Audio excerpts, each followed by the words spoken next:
môžu pochváliť, že medzi prvšíma počali kultúrno-prosvitnú robotu za potreby svojho národu. Už tako i posle otremanej schádzky u Novým Sádze 1919 roku oni osnovali svoju prosvitu. Spram tedišních obyčajoch perše počala robiť schorská sekcia, kotra perší javný nástup otrimala 1925 roku u cerkvi na službi Božjej. Беседуваc o kulturno-umetnickej roboty Rusnácoch z ľivého i z pravého boku Dunaju dneška dosť ťažko, pretože nemáme dostatočno písaní materiály o tým. Keď u pitanju pravi bok Dunaju, to znači Srem i Slavonija, vecka možeme povest, že ja ne znam dejaki materijal u ktorom bi se besedovalo o roboti pred Prvú svetovú vojnu. Robota na kulturno-prosvitnim planje poznata posle 1919 roku, to znači posle formovanja Ruskog narodnog prosvitnog društva i formovanja po všetkých našich valaloch, filijaloch. Takže prek tých filijaloch, tak povest, všetky pásma našeho ruského robotného narodu boli poinformovaní o programoch a programa, jak poznáte, Ruskого народного просвітного друštva була приляплива за všetky robotní pásma. U horšej sekciji počeo sam robiť 22 roku. To nas bolo, dosť nás bolo veľa. To može buď nás bolo okolo 40 osoby nás bolo. Všetky v jednom dvom, že tenori, soprani, alti, basi i čo si ja znam. I chlopi i dívčata. Počala som od 10 rokov. Do 3. klasy som chodila, tedy prišiel pán otec Veselmini i osnoval špívacký chor, jakže tedy hovorili špívacké družstvo. Špívali sme u cerkvi každú nedeľu. Špívali sme na kráčom. Po špívaniu sme chodili jak deci so chlopami. Chlopi sa ponapívali a my na i nebereme nič, ale veď do pánoca, keď sme prišli, vecka už pán otec hovoril, že to nie krásne, deci ipak deci sa radujú, pretože ja nebola veľká. No ale som u choru bola do 17 rokov mojich, na 17 roky som sa oddala, vecka vecej, nie do choru, bo to nevesty hanba bolo špívať tedy, len divčata špívali. A moja švekra nepuštela, bo to hanba bolo tedy, nie jak dneška špívajú ženy všade, a tedy nebolo tak.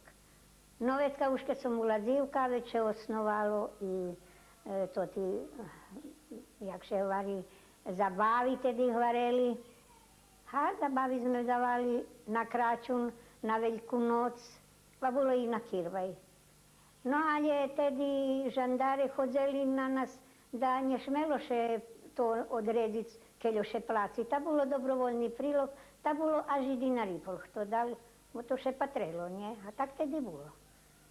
No a vecka, keď bavili sme zabavy, peršu som bavila, Boh svojich nenapúšťa, vecka na deň Sviatého Andreja, vecka Plartínko, no u hevtých vecka nebola som u každej, ale účastvovala som, keď sme špívali, ale zabavy som dávala len tri raz.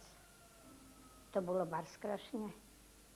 Za mne bar skrašne bolo. No i chat každý bol. Bola porosvita polná, že až nemohli še i mesiť, ale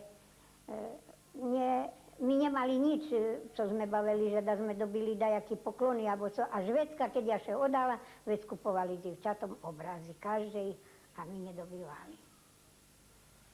Keď besedujeme o tých prelamných točkoch na pláne rozvoju kultúry, vecka popri 1919 roku treba nadpomnúť, že jedna od tých točkov je 1941 rok, keď vybila druhá svetová vojna. Tak v tom perióde navolujeme robota medzi dvoma vojnami. Na druhým boku Dunaja, to znači u Srime i Slavoniji, Petrovci i Mikloševci, dva mesta boli ključni za rozvoj te djelnosti. Petrovci, може бути, також мали аж і домінуюче положення. Характеристика тієї роботи була у тим, що домінувала робота просвіти з велику опозицію з боку Зарії. 1941 року, kad bi bila Druga svjetova vojna, znači za 4 roki, ta robota potpuno zamarla. Petrovci charakteristični i po tim, a to nije dozvijučene, že koncom 1944 roku probovane porušati kulturno-umetničku robotu prave pod okupaciju. U tim čaše djevčata, bo tedi hlopov не було, давали određeni programi, znači večer u ilegalnih uslovijah. Programi bili charakteristični po tim, že še davali poznati skeči i vež njime određeni recitaciji tipa na Petrovačkoj cesti i take.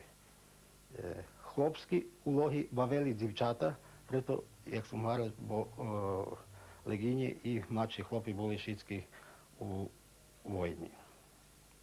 Robota na kulturnim polju u Petrovcov počela tako i posle ošljebođenja vojni. U hevto čas nije postojala